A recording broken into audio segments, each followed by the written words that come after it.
دا الله جل شانه د رضا حصول دا یو داسې عمل دی چې په دې به جنتیان په جنت کې سوال کوي، دا الله جل شانه نه به دغه دعا کوي، دغه مطالبه به کوي چې رب مونږ ته خپل رضا نصیب فرمایا.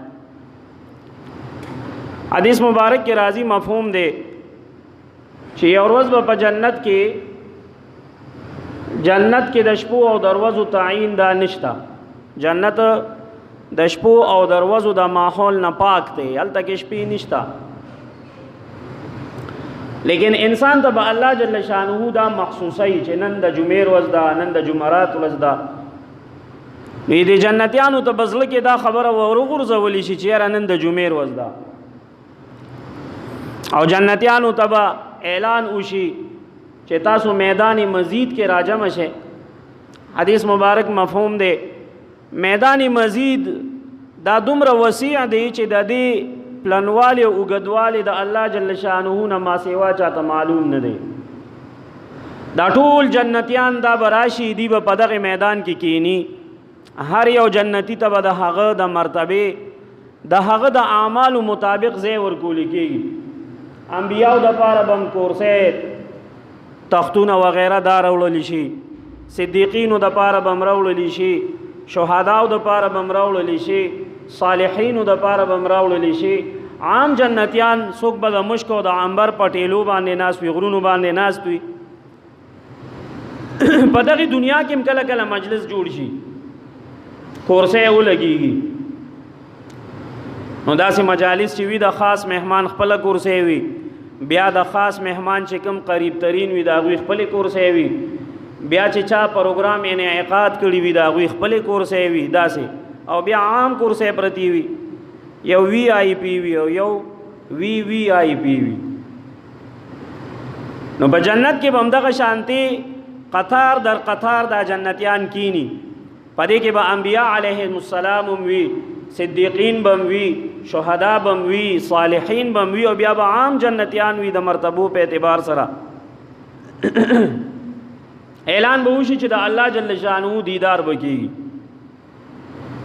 چې کله ټول جنتیان راجم شي، الله جل شانه به ملائکه ته حکم وکړي چې زما عرش بالکل د دوی مابین کې کېږدي، د جنتیانو مابین داسې ځای کې به عرش دا براشي کې به ښودلی شي چې هر یو جنتی طرفونه اطراف ټول طرفونه به ترې برابر لري وي. بیا به الله جل شانه جنتیانو ته خپل دیدن نصیب فرمایي. څومره پردې دي د الله جل شانه او د بندگانو په مابین کې دا به لرې شي.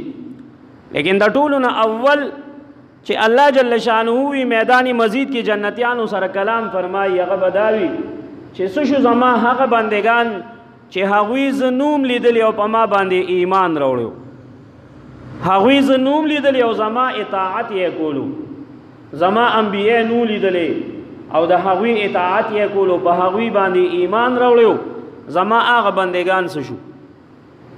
دا ټولو نه اول به الله جل شانه دا ارشاد فرمایي. بیا مزید نور خبره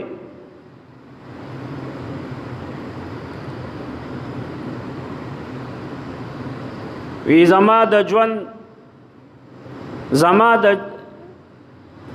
زندګۍ دغه ارمان دی زما. یو شاعر وی د زندګۍ دغه ارمان دی زما، دغه می دین دغه ایمان دی زما، کو 100,000 تا نه بعید یم ربا، خو بیا هم بیا تا ته قریب یم ربا. دا انسان د الله جل شانه نه ډېر لري دی، لیکن الله جل شانه ته ډېر نږدې دی. د مؤمن بنده دین او ایمان دا د الله جل شانه رضا وي، د الله جل شانه طاعت وي، د الله جل شانه بندگی وي، د الله تبارک و تعالی د رضا د حصول والا اعمال وي. دغلطبه الله جل شانه دی جنتیانو تخپل دیدار ورکی. نبی علیہ الصلوۃ والسلام ته صحابه کرام ډېر حیرانتیا سره عرض وکړه، الله رسوله کله چې الله جل شانه دیدار ورکی د جنتیانو ته په دې دیدار کې مشکل او دقت نه وي. نبی علیہ الصلوۃ والسلام ورته فرمایل نه، څنګه چې تاسو سورلسم سپوږمۍ ګوري او سوارلسم سپوږمۍ ته په کتو کې چاته تکلیف نه وي، چاته دا نه وي چې سر ښکته که ماته نه ښکاري. د تمامي دنیا انسانانو ته چې هغه هر ځای کې دي لیکن دوی د سپوږمۍ دیدار کولی شي، دقه شانتې هر یو جنتی دی به د الله جل شانه دیدار دا به کولی شي. دغه جنتیان به د الله جل شانه دیدار وکړي. د ټولو نه اول چې الله جل شانه جنتیانو نه سوال کوي زما بندگانو څه غواړئ؟ وی دی به عرض کی الہ العالمین مونږ ته خپله رضا نصیب کا. ګوره جنت کې سوال د څه دی؟ رب مونږ ته خپله رضا نصیب کا. او الله جل شانه خپله رضا د رښتیا وینا سره تړلې ده. وی الله تبارک وتعالی به فرمایي زما بندگانو زه تا نه راضي، تاسو نه راضي یم ځکه تاسو دلته کې ما راوستې. دا مقام د رضا دی. که زه تاسو نه رضا نه وي نو تاسو به دې مکان کې نه وې، جنت کې به نه وې. لیکن زه تاسو نه راضي یم ځکه ما تاسو ته دا ځای دا مقام درکړی دی. بیا به دوی عرض وکړي هذا ربه نو بیا مونږ ته خپل دیدار نصیب کا. وی کله چې دا جنتیان دیدار وکړي او الله جل شانه بیا جلوه افروز کېدو نه پس پردو کې ذات فرمایي الله تبارک وتعالی کله پردو کې شي وی دا الله جل شانه دا نور اثرات به دومره وي چې دا جنتیان د الله جل شانه د دیدار نه مدهوشه کې هوش ته راشي نو دوی ته به یو بل نه ښکاري. انوارات او تجلیات به دومره وي چې دوی ته به یو بل نه ښکاري. لکه د دنیا کې چې لړه زیاته شي نو قریب ملګری یو بل ته نه ښکاري. دا الله جل شانه نور به دومره ډیر شي چې دې جنتیانو ته به یو بل نه ښکاري. بیا په مزه مزه باندې چې کله دغه اثرات د دوی نه ختم شي دوی ته به یو بل په نظر راتلل شروع شي.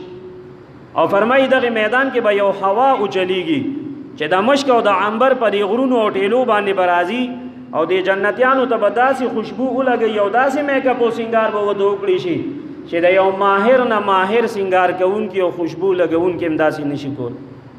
کله چې دغه جنتیان وي کورونو ته لاړ شي نو دوی به خپلې بیبیانې به ورته وایي چې دا تاسو چېرته نه راغلی؟ تاسو خو دومره ښکلې نه وی، حسین نه وی، دا دومره حسن نه کومې راغی؟ وی دوی به ورته وایي چې موږ د الله جل شانه دیدار لتلیو. د الله تبارک وتعالی سرطافه الله جل شانه هغه حسن دی، جمال دی، نور دی. د الله تبارک وتعالی په دیدار سره د هغه په نور باندې موږ منور شو. دا حسن د هغې دیدار برکت. وی دوی به دې تپوسو کې چې تاسو هم مخکې دومره ښکلې نه وی، دا اوس څومره ښکلې ښکارې.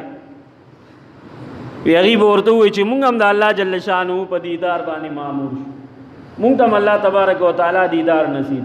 جنتیان به ټول دي چونکې نو ټولو ته به دقه دیدار نصیب شي. نو د الله جل شانه نه به سوال څه کوي څوک؟ الهه موږ ته خپله رضا نصیب کا.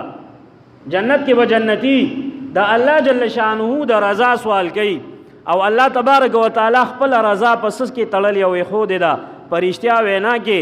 زما بنده د عمل په اعتبار سره رښتونی شه، د وینا په اعتبار سره رښتونی شه، تا ته به الله جل شانه خپل رضا نصیب وفرمایي.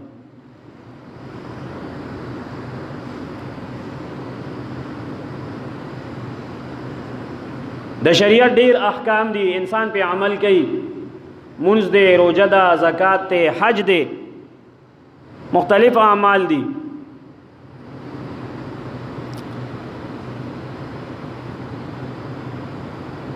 دغه ټولو اعمالو ته جنتی اعمال ویل کیږي ځکه دا جنت ته د تلو سبب او ذریعہ جوړیږي. یو انسان مونږ کوي په جنت کې د مونږ خپله دروازه، یو انسان روجی نیسي روجهدار دی د روجهدار خپله دروازه، یو ذاکر دی ذاکرین دی د ذاکرین خپله دروازه. دغه شانتې د هر عمل په اعتبار سره جنت کې دروازې دي او دوی به دغه دروازو باندې دننه کیږي. او څنګه مونږ عرض کړو چې درې څیزونه دا ډېر لوی او عظیم دي. یو ذات د الله جل شانه ډېر عظیم دی، الله اکبر. بل ذکر د الله جل شانه ډېر لوی دی او عظیم دی. ولذکر الله اکبر. بر د الله جل شانه رضا حاصلول، د الله جل شانه د رضا حصول دا یو ډیر لوی عمل دی او د الله جل شانه دا رضا یو ډیر لوی انعام دی. ورضوان من الله اکبر، دا الله جل شانه رضا دا ډیر لوی سیز دی. اوس دا الله جل شانه رضا دا د کوم خلکو د پاره ده چې کوم خلک پر اختیار باندې قائم دي، اختیار وای معاملات هم رختیا او صفا، اعمال هم رختیا او صفا. نبی علیہ الصلوۃ والسلام فرمائی کم انسان چې دی په حق باندې دی او دی جګړه پریږدي، الله جل شانه بدته په اطراف د جنتونو کې محل ورکی. حضور مبارک فرمائی یو انسان دروغ پریږدي او رختیا اختیار کی، الله جل شانه بدتا په وسط د جنت کې، په درمیان د جنت کې، په سنټر د جنت کې محل ورکی او زه د دې ذمہواری اخلم. او څوک چې خپل اخلاق اختیار کی، رسول الله صلی الله علیه وسلم فرمای څوک چې خپل اخلاق اختیار کی نو زه دته د جنت د اعلی مقام کې د محل ورکولو ذمہ داری اخلم. نو پر اختیار باندې عزیزانو الله جل شانه ډیر سور کوي. په دنیا کې هم انسان ته عزتونه ملاویږي، آخرت کې هم د انسان سره د کامیابی وعدې دي. انسان به د دروغ نه څنګه بچ کیږي؟ یو انسان دا خواهش لري چې زه د دروغ نه بچ شم، رښتیا وینا والا جوړ شم، رښتیا ویونکي جوړ شم. د هر سیز د پاره خپل استادان وي. یو انسان ټیلریز د کینو ټیلر سره کینی، یو انسان بل څه قصب د کینو داغه قصب سره متعلق چې کم کسب کوونکې دی استاد دی نو هغه ته کتل کېږي چې دی د کم کسب ماهر دی، بیا هغه سره شاګرد کینی نو هغه هم هغه فن زده کی. الله جل شانو فرمای کونوا مع الصادقین، اے زما بندگانو تاسو د نیکانو خلکو سره شئ. صادق نه مراد دلته څه دي؟ نیکان خلک چې د عمل په اعتبار سره نیکان دي، د قول په اعتبار سره به هم نیکان وي. نو انسان کله ځان د دروغ نه بچ کین نو دی بس کوي، دی به نیک مجالس اختیار کی.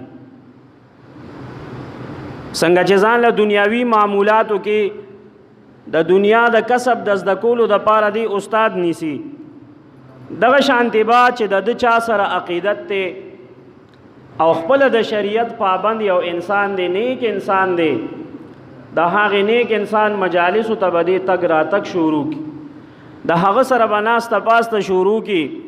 الله جل شانه بدته د هغه په رنگ کې د رنگ کېدو توفیق نصیب فرمای. نو لہذا انسان بخپل ماحول دا به بدلی، چې کله ماحول دی انسان بدل ک دی انسان د دروغ او د ماحول نه د رښتیا او ماحول ته تک شروع ک، الله جل شانه بدتا د رښتیا والا په سب کې د شمارېدو او د ادریدو توفیق نصیب فرمای.